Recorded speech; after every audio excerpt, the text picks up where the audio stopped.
Hello everyone जय जगन्नाथ। तो finally बहुत दिन पर मु गोटे नुआ व्लॉग सहित पळे आछि। आ सकाळ सकाळ मते एमती लागुतला कि मो फेस टिके ग्लो करछि, बट सतरे कि मिछरी मु जाननी। आ ओडे सकाळे मु टिके उषुम पानी रे महू आ लेंबू मिसई कि आजकल पिवाटा स्टार्ट करछि। तो देखा जो इफेक्ट केमती पडुछि मो ऊपरे।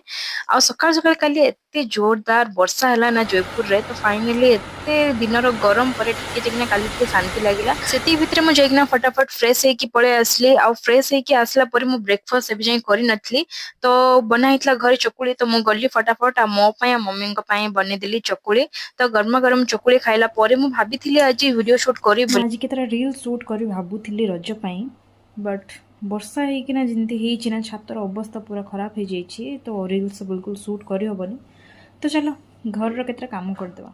तो मु एबे ही गाँ रु आसथिली आ बैग भी अनपैक कर नथली, जेमती सेमती ही थी। तो मु सब जगह ड्रेस काढ़ी किना अलग अलग करकिना रखिदेली, काहेकि सब सफा भी करबार थिला। आ आपण माने नुआ वीडियो देखले ना नहीं, काहेकि मु भी गीत रे गुटे रील्स बने छी। बाकी आउ केतर मते रील्स भी बनेबार थिला, सेति पय मु साड़ी चूज करथली मम्मी कर कि कोडा मोर भल लागे। तो आगो को देखा हबो एमती ही नुआ व्लॉग आ नुआ रील्स से। तो बाय।